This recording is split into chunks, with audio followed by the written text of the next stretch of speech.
In a world where kings ruled with iron fists, one man dared to challenge the throne. From the shadows of poverty to the fire of revolution, his name was Karl Marx.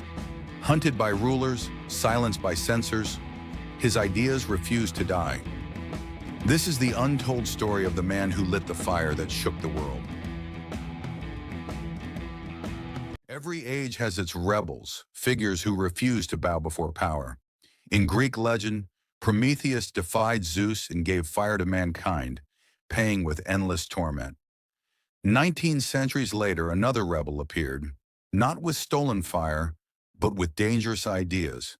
His name was Karl Marx, and those ideas would set the world ablaze. Karl Marx was born on May 5, 1818, in the small city of Trier, West Germany. The air of Europe still trembled with the aftershocks of the French Revolution. Kings feared their thrones, the common people demanded rights, and whispers of liberty spread across borders. This turbulent world shaped the boy who would one day challenge empires. Monarchs tightened their grip, terrified of another uprising, but the people's hunger for justice grew stronger. Into this storm, Karl Marx was born, a child destined to become the voice of the oppressed. His family's story was marked by survival. Descended from Jewish rabbis, Marx's father converted to Christianity to escape anti-Jewish laws. Yet prejudice never truly vanished. Karl grew up with the sting of exclusion, but also with a treasure, his father's vast library. Within its shelves, he devoured Rousseau, Locke, and tales of heroes who defied the impossible. Life in Trier was harsh. Poverty strangled the people. Vineyards stretched across the land, but those who worked them often starved. Begging became a way of life for nearly a quarter of the city. Young Karl saw wealth and privilege towering over misery, and the injustice carved itself into his heart. Beyond the Rhine, France was alive with revolutionary ideas. In Germany, student groups and secret societies also stirred, but spies and police lurked everywhere. To question church or crown meant punishment.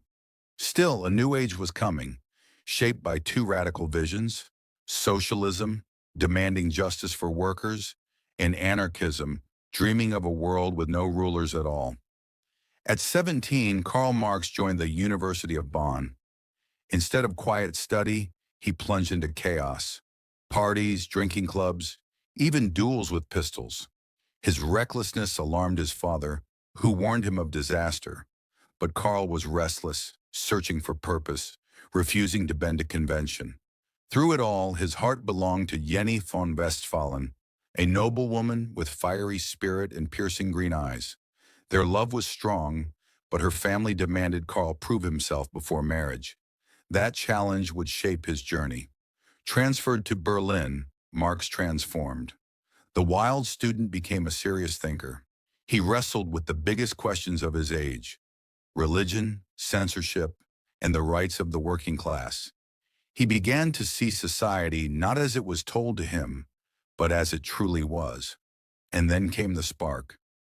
In Rhineland, even collecting fallen wood from the forest was outlawed. For poor families, that wood meant survival. Now even survival itself was criminalized. To Karl Marx, this was more than unfair. It was proof of a system built to crush the poor. The fire within him had been lit. The time for words was ending. The time for revolution was beginning. In the next chapter, we'll follow Marx into the world of journalism, censorship, and radical politics. From restless student to the architect of revolution, this is the story of Karl Marx.